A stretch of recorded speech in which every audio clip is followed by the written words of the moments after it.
You've all heard stories of the dark web, real hitmen for hire, red rooms where people are killed in front of a live audience, online markets where you can purchase grenades and chemical weapons. Most of that is just a legend. It's not true. But what you hear today is true.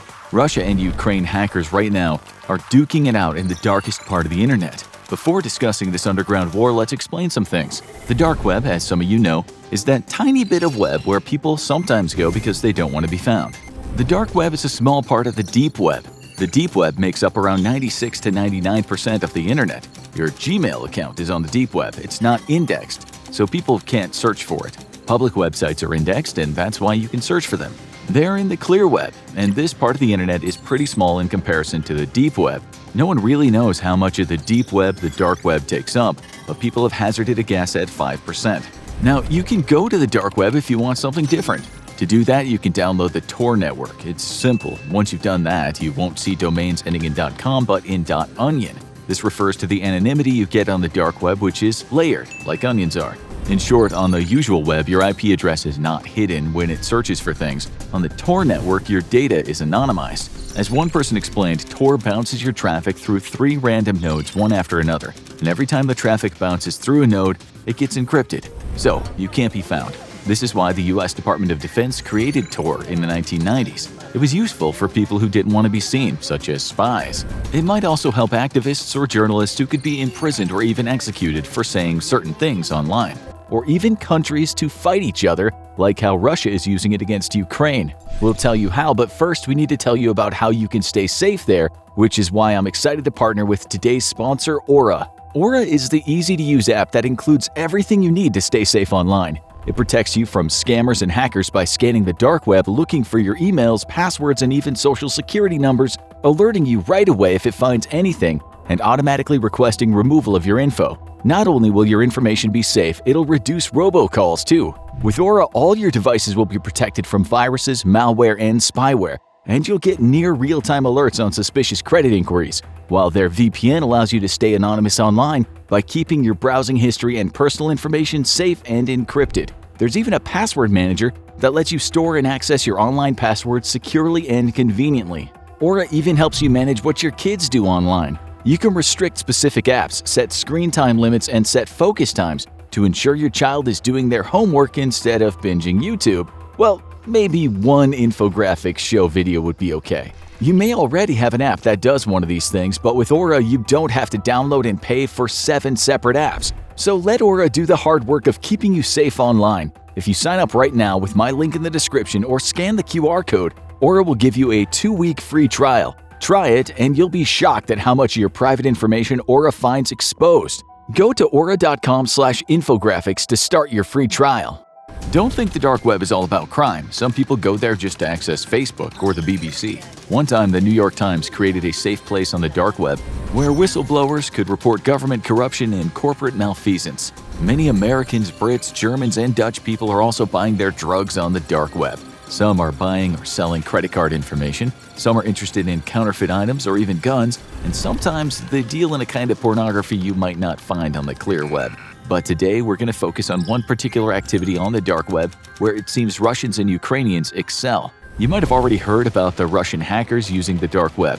Just recently, a bunch of them were threatening to release data they'd stolen from the Methodist McKinney Hospital in the U.S. Cybersecurity experts say about 50 hospitals in the U.S. have been hit with similar attacks so far in 2022, but we can't say if the hackers were all Russian. The modus operandi they use is pretty simple. They hack a network of a business, sometimes a very big business, and they might lock the business out of its own network by encrypting the data. It happened not long ago with a pipeline business in the U.S., and the company paid the $5 million ransom to regain control of their systems. The company, which served quite a chunk of the U.S., said it had no choice but to pay. The alternative would have been utter chaos. The hackers called themselves DarkSide, and their specialty was ransomware. It's thought they were Russian, but people have theorized that they're a mixed bunch, perhaps coming from Russia, but also Iran, North Korea, and some other countries in Eastern Europe.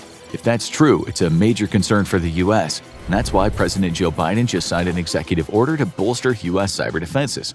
DarkSide later said they just wanted cash. They weren't politically aligned at all. They didn't want anyone to get hurt. In fact, they said they have hacking ethics. They said they won't hack schools or hospitals. They don't want to cause harm to the public. They want to kick big companies where it hurts the most. their bottom line. You have to wonder if a group of ordinary guys or girls can do such a thing to a major pipeline company and potentially upset the lives of millions of people in the US. What could a nation do if it was intent on causing mayhem? What if the Black Hats signed up to fight in a war? What if they were recruited and willing to do proper damage? It's not all about causing infrastructure problems either. What if they could get into systems of government? And Lord Almighty, imagine if they could get into weapon systems. The Internet of Things these days includes weapons. Ironically, the smarter weapons get, the more dangerous they become to the owners. People that work in cybersecurity are more aware of this threat than most of us. As we speak, some of them are worried about what's happening on the dark web between Russia and Ukraine. One company that works for the US government recently told the New Statesman, "Nobody rules the dark web like the Russian-speaking world." It goes without saying that the Russian government would want to find people on the dark web, preferably their own kin, maybe like DarkSide, and hire them. They could likely cause a great big mess in Ukraine by hacking infrastructure, the military, or hospitals. No doubt Vladimir Putin would love to have a word in their ear or ears. But as you might know, some hackers or even most hackers adhere to a certain kind of ethics, or what you might call a code of criminality. The New Statesman article explained that this unofficial code says you're not allowed to develop tools or sell embarrassing information that could hurt any nation in the CIS. Those are the Commonwealth of Independent States, a group made up of former Soviet republics. Nonetheless, it seems things have changed since the Russian invasion of Ukraine. The hackers, who in the past might have been said to not be interested in politics, are now getting political. A Russian hacking group that calls itself Conti posted something on the dark web that showed their willingness to fight in the war. They said they supported Russia all the way, adding that if anyone hacked Russia, they would strike back at the critical infrastructures of an enemy. When Conti was accused of actually working for the Russian government, they posted another message on the dark web saying they certainly were not in cahoots with Putin or any other member of the Russian government. Nonetheless, they said if hacking negatively affected the Russian public, it was their duty to hit back. We'll let them explain in their own words since it's quite interesting what they said. As a response to Western warmongering and American threats to use cyber warfare against the citizens of the Russian Federation, the Conti team is officially announcing that we will use our full capacity to deliver retaliatory measures in case the Western warmongers attempt to target critical infrastructure in Russia or any Russian-speaking region of the world. We do not ally with any government and condemn the ongoing war. However, since the West is known to wage its wars primarily by targeting civilians, we will use our resources to strike back if the well-being and safety of peaceful citizens will be at stake due to American cyber aggression. Ukrainian hackers, who are also notorious, said, "Well, if you do that, then we'll do the same." As you've seen in almost every gangster movie that's been made, once a gentleman's agreement has been broken, more often than not, chaos breaks out. This often becomes a vicious cycle of violence until someone has a so-called sit-down and sorts the beef out. We are presently a long way off of these people coming to a peaceful agreement. According to another US cybersecurity firm, the conflict between hackers has been growing. They said they have seen a wide variety of attempts by dark web forum members to influence the conflict from the cyber side.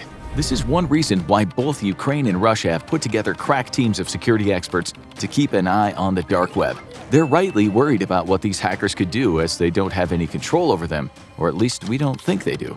When the Russians invaded Crimea in 2014, Russian hackers caused mayhem in the Ukrainian telecom system. They even hacked the smartphones of some Ukrainian MPs, but at the end of the day, this was pretty harmless. Still, imagine if you could hack the phone of someone who makes decisions in the military. Imagine if you could know what the other side was going to do next.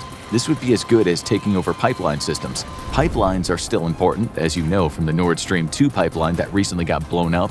We still don't know who did that. Was it the US or was it Russian sabotage? We don't need to know that today. All we need to understand is the threat hackers could cause. The pipeline's destruction tells us that gaining control of systems can cause ripples that turn into tsunamis. They themselves, metaphorically speaking, roll out across the ocean, hit land, and cause widespread disruption.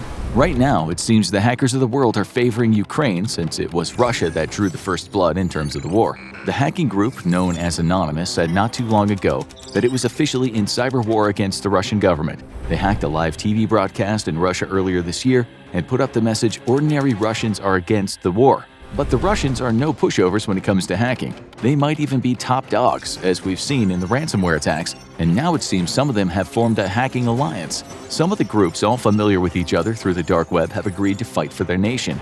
A group called Killnet has reportedly been recruiting more Russian hackers of late. They recently declared war on 10 countries said to be allied with Ukraine. They've already caused hacking mayhem in Germany, Italy, Romania, Norway, Lithuania, and the US. One expert said in the US, they're not working together with Russia, but in support of Russia. They've now created what's called a legion, meaning a collective of hackers. The Russian hacking group Zaknet has also been busy. It also said it doesn't work with Russian security services but is happy to provide data to those who ask. If they work for the Russian government, they don't say it, although it seems the Russian government likes them. A US expert said they are heavily promoted in the Russian media as groups that are displays of these patriotic volunteers that embody support for Russian government decisions. Still, it seems Killnet and Zaknet have fallen out. A member of Killnet recently told Wired, "Our enemy is your government, bro, but we're not dangerous to ordinary people." A security expert recently said that Killnet is not anything like the hackers working for Russian intelligence. They're the kind of group whose home is the dark web. They work in the shadows of shadows and answer to no one. He added Killnet's aim is to make Europeans pay for their unequivocal support of Ukraine and punish Western governments for their anti-Russian sentiment. In July, Killnet's founder left the group. The Western media said it was because there was too much attention on Killnet after a recent attack on Lockheed Martin. This information was gleaned by an undercover investigator who trawls the dark web for information. He said the leader was replaced with a hacker named Blackside, who apparently is an expert in ransomware, phishing, and stealing from European cryptocurrency exchanges. These groups have been going on the dark web to talk in chat rooms about a number of things, but much of the conversations are said to be on the topics of leaking sensitive information relating to Ukraine. They talk about infiltrating government agencies, politicians, private companies, and other hacking groups of the opposing side. It seems Ukrainian hackers are doing the same. They've also formed an alliance. One of them goes back to 2016, being named the Ukrainian Cyber Alliance. More Ukrainian hacker alliances have recently formed. Earlier this year, Reuters ran the headline, "Ukraine calls on hacker underground to defend against Russia." A more recent Ukrainian hacking collective goes by the name of IT Army of Ukraine. This one, said to be about 400,000 people strong, was actually set up by the Deputy Prime Minister of Ukraine and the Minister of Digital Transformation. He wrote on Twitter, "We're creating an IT army. We need digital talents. The new term for this is crowd hacking." They've already hacked Russia's space agency, although Russia has denied this happened. The group also hacked the personal data of 120,000 Russian soldiers and then dumped the data online. They said the Russians have been doing this kind of thing for years, and now the gloves are off. It's a full-blown hack-off, and it's informally sanctioned by the governments. Still, some media reports state that Western officials are quite concerned about these hacking groups. They're having too much power that might create problems further down the line. Officials in support of the hackers have said the rules are different in peacetime and wartime. They said it's okay if there's no direct harm to civilians. Security experts have been watching this battle of hackers as best they can. They say that the dark web activity in this regard has just been increasing as the war goes on. One expert said that the more news people read about the war on the clear web, the more activity increases on the dark web. He added the dark web is a mirror of the clear web, and now the dark web is a mirror of the above-ground geopolitics. So, there's a war on the ground and an underground war that most of us can't see. It's hard to say who is winning the hacking war, but back in April 2022, the money was on Ukraine winning. A writer for The Intercept wrote back then, "Since the start of its invasion of Ukraine, dozens of Russian organizations, including government agencies, oil and gas companies, and financial institutions, have been hacked, with terabytes of stolen data leaked onto the internet. 6 million Russian documents were stolen and published, a size that we can only compare with WikiLeaks, whose owner was sent to prison for hacking. Obviously, not all information dumps are celebrated. Yes, there is a bit of contradiction at play, but let's move on." In October 2022, Russian hackers claimed that they were the ones who took down a bunch of U.S. state government websites. Colorado, Kentucky, and Mississippi were affected, as well as some other states. This was more about disruption than lasting damage, though it seemed related to the U.S. midterm elections. CNN reported the hacking campaign does not appear to specifically target U.S. election infrastructure, though election-related websites can be indirectly or directly impacted through the broader operation. The relation to the dark web is this attack might have been planned there. It's not as if these people discuss such activity on the free web.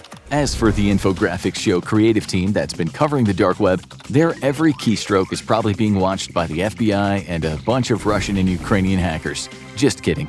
We hope. Also in October, Russian hackers hacked airport websites all over the US. Again, this was only about disruption. No one got hurt. It was just annoying for the airports. Seems the hacks didn't cause all that much damage. It wasn't as if entire systems were taken over. Imagine if you could hack passenger planes. That would really cause significant damage. Although so far it seems the hackers would not go that far even if they could.